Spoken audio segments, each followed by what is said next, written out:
اعوذ باللہ من الشیطان الرجیم بسم اللہ الرحمن الرحیم وإلى مدین اخاهم شعیبا قال یا قوم اعبدوا اللہ ما لکم من الہ غیرہ ولا تنقصوا المکیال والمیزان انی اراکم بخیر وانی اخاف علیکم عذاب یوم محیط۔ سورہ ہود کا 8واں رکوع ہے۔ اللہ تبارک و تعالی کا ارشاد مبارک ہے، اور مدین کی طرف ہم نے ان کے بھائی شعیب علیہ السلام کو پیغمبر بنا کر بھیجا۔ شعیب علیہ السلام نے اپنی قوم سے کہا، اے میری قوم، اللہ کی عبادت کرو، اس کے سوا تمہارا کوئی معبود نہیں، اور ناپ تول میں کمی مت کیا کرو۔ میں دیکھ رہا ہوں کہ تم لوگ خوشحال ہو، اور مجھے تم پر ایک ایسے دن کے عذاب کا خوف ہے جو تمہیں چاروں طرف سے گھیر لے گا۔ جس جگہ پر قوم شعیب آباد تھی اس کو مدین کہتے ہیں۔ یہ بڑا زرخیز علاقہ تھا، اور یہاں کے لوگ مجموعی طور پر خوشحالی کی زندگی بسر کرتے تھے۔ حضرت شعیب علیہ السلام نے ان کی خوشحالی کا دو وجہ سے خاص طور پر ذکر فرمایا۔ ایک تو یہ کہ اتنی خوشحالی کے بعد تمہیں دھوکہ بازی کر کے کمائی کرنے کی ضرورت نہیں ہونی چاہیے۔ دوسرا یہ کہ اس خوشحالی کے نتیجے میں تمہیں اللہ کا شکر گزار ہونا چاہیے، نہ یہ کہ اس کی نافرمانی پر آمادہ ہو جاؤ۔ یا قوم اوفوا المکیال والمیزان بالقسط ولا تبخسوا الناس اشیاءهم ولا تعثوا فی الارض مفسدین۔ شعیب علیہ السلام نے اپنی قوم سے کہا، اے میری قوم کے لوگوں، ناپ تول انصاف کے ساتھ پورا کیا کرو، اور لوگوں کو ان کی چیزیں گھٹا کر نہ دیا کرو، اور زمین میں فساد پھیلاتے مت پھرو۔ اگر تمہیں میری بات کا یقین ہے تو جان لو کہ اللہ کا دیا ہوا جو حلال مال بچ جائے وہی تمہارے لیے بہتر ہے۔ جب شعیب علیہ السلام نے اپنے قوم کو یہ نصیحت کی تو قوم کی طرف سے جواب آیا، اصالاتک تأمرک ان نترک ما یعبد آباؤنا او ان نفعل فی اموالنا ما نشاء۔ قوم کہنے لگی، اے شعیب، کیا تمہاری نماز تمہیں حکم دیتی ہے کہ ہم ان معبودوں کو چھوڑ دیں جن کی عبادت ہمارے باپ دادا کرتے چلے آئے ہیں، اور اپنے مال اور دولت کے بارے میں جو کچھ ہم چاہے وہ بھی نہ کریں؟ کیا اس شہر میں صرف تم ہی نرم دل اور سمجھدار انسان ہو؟ قال یا قوم ارأیتم ان کنت علی بینۃ من ربی ورزقنی منہ رزقا حسنا۔ شعیب علیہ السلام نے کہا، اے میری قوم، اچھا یہ بتاؤ کہ اگر میرے رب نے مجھے روشن دلیل اور اپنے فضل و کرم سے اچھی روزی بھی عطا کی ہو تو کیا میں تمہیں حق اور سچ کی دعوت نہ دوں؟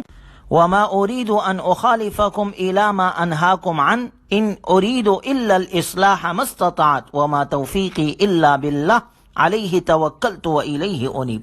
اور میرا ایسا کوئی ارادہ نہیں کہ جس بات سے تمہیں منع کر رہا ہوں تمہارے پیچھے جا کر وہی کام خود کرنے لگوں۔ میرا مقصد اپنی استطاعت کی حد تک اصلاح کے سوا کچھ نہیں ہے، اور مجھے جو کچھ توفیق ہوتی ہے صرف اللہ کی مدد سے ہوتی ہے، اسی پر میں نے بھروسہ کر رکھا ہے، اور اسی کی طرف میں ہر معاملے میں رجوع کرتا ہوں۔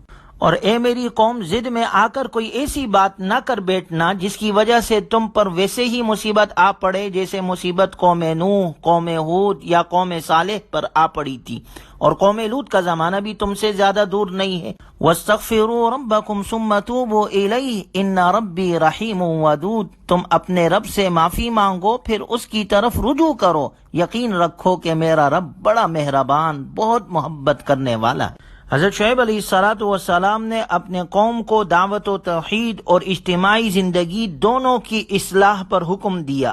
چونکہ ان کی قوم ناپ تول میں کمی کرتی تھی اور حقوق العباد میں ڈنڈی مارنے کی بیماری ان کے اندر عام تھی، وہ اپنا حق وصول کرنے میں تو اصل کے علاوہ زائد لینے کی کوشش کرتے تھے، اور جب دوسرے کا حق دیتے تو پورا نہیں دیتے تھے۔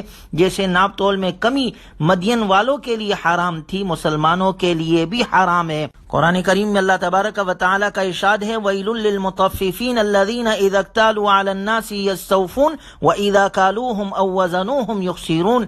خرابی ہے گھٹانے والوں کے لیے، وہ کہ جب لوگوں سے ناپ لے تو پورا لے، اور جب دے تو گھٹا کر دے۔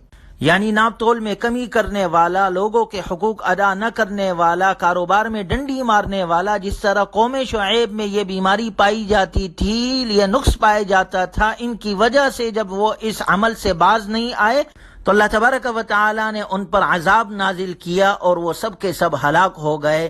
اس واقعے سے ہمیں بھی سبق ملتا ہے کہ ہم بھی اپنے کاروبار کو حلال کرنے والے ہو، جائز طریقے سے کمانے والے ہو، ناپ تول میں کمی نہ کرے، کاروبار میں ڈنڈی نہ مارے، ایک چیز دکھا کر دوسری چیز نہ دے، لوگوں کے حقوق پورے ادا کرنے والے ہو، حقوق کی ادائیگی میں کمی نہ کرے بلکہ لوگوں کے حقوق کو پورے ادا کرنے والے ہو، اور اس بات سے بھی اپنے آپ کو بچائے جیسے قوم شعیب نے کہا تھا کہ ہم اپنے کمانے میں اور مال کے خرچ کرنے میں آزاد ہے، آپ ہماری مالی معاملات میں کیوں بات کرتے ہیں؟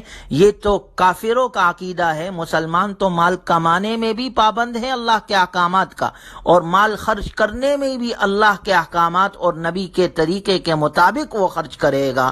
اللہ تبارک و تعالی ہمیں عمل کی توفیق عطا فرمائے۔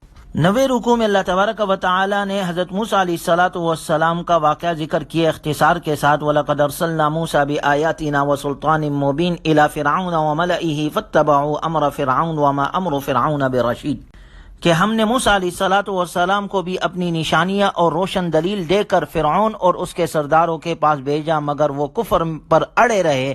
انہوں نے فرعون کے حکم کی اتباع کی، حالانکہ فرعون کا حکم درست نہ تھا۔ وہ قیامت کے دن اپنے قوم کے آگے آگے ہوگا، پھر وہ سب کو دوزخ میں جا اتارے گا۔ بہت بری جگہ ہے جس میں وہ اتارے جائیں گے۔ اس دنیا میں بھی لعنت اس کے ساتھ ساتھ رہی اور قیامت کے دن بھی لعنت اس کے ساتھ رہے گی۔ گویا جن لوگوں کے دلوں میں کجی اور تکبر ہو، انہیں بڑی سے بڑی نشانی بھی متاثر نہیں کر سکتی۔ قوم فرعون نے متعدد معجزات اور نشانیاں دیکھی مگر ان کے دل ذرا بھی متاثر نہ ہوئے۔ اللہ ہمیں تکبر سے اور ہر قسم کے غرور اور نافرمانی سے اللہ ہماری حفاظت فرمائے۔ فَأَمَّا الَّذِينَ شَقُوا فَفِي النَّارِ لَهُمْ فِيهَا زَفِيرٌ وَشَهِيقٌ، سو جو لوگ بدبخت ہے وہ دوزخ میں ہوں گے، وہاں انہیں چیخنا اور داڑنا ہوگا، اس میں وہ ہمیشہ کے لیے پڑے رہیں گے۔